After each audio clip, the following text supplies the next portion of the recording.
تعال احكي لك على اغرب رسالة مشفرة حصلت بين اتنين وكانت سبب في انقاذ اتنين، واحد امير والتاني كاتب.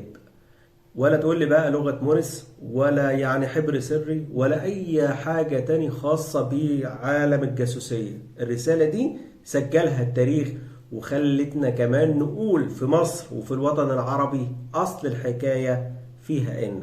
عايز تعرف؟ تعالالي في الحصريات على حكاوي مصر.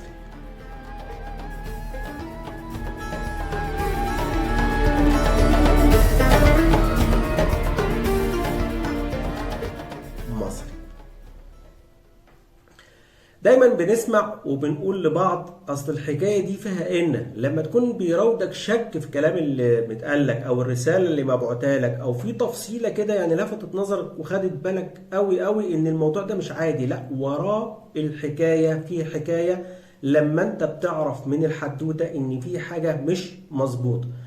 الحكايه بترجع لسوريا، في إمارة حلب، في مدينة حلب. كان في الحاكم وكان في أمير كان اسمه علي بن منقذ، كان معروف عنه الشجاعة وكان محبوب وسط الناس. حصلت وشاية ما بين الأمير وما بين الحاكم بسبب ناس يعني وزوا كده على الأمير ووسوسوا للحاكم وقالوا ده أصلا بيقول عليك وبيقول. فالحاكم دماغه جابت وودت كده وسخن وأمر إن هو يقتل الأمير علي بن منقذ. عرف الأمير هرب على دمشق، فالحاكم ناصح، عارف ان ده محبوب وراه رجال يعني هيقفوا وراه، فالموضوع مش محتاج معركة، محتاج ذكاء.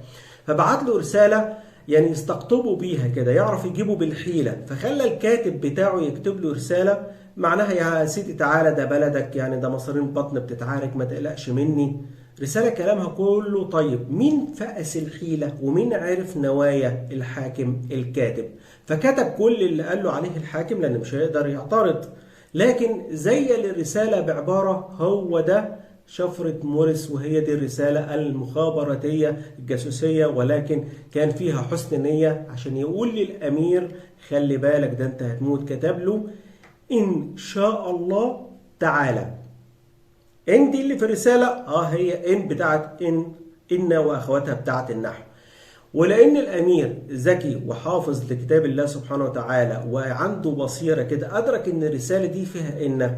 فكانت الرسالة اللي بعتها الكاتب إعمالا بقول الله سبحانه وتعالى في سورة القصص وجاء رجلا من أقصى المدينة يسعى قال يا موسى إن الملأ يأتمرون بك ليقتلوك فاخرج إني لك من الناصحين.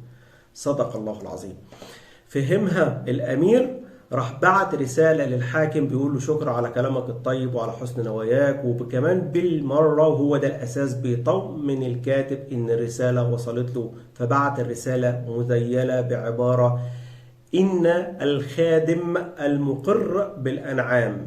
فالكاتب لأني كمان ذكي وفاهم كان فاهم مغزى الأمير إن هو بعت رسالة بيطمنه إن هو مش داخل البلد تاني، وبيقول له كمان ألف شكر إعمالا كمان بقول الله سبحانه وتعالى في سورة المائدة الآية 24 قالوا يا موسى إنا لن ندخلها أبدا ما داموا فيها. صدق الله العظيم.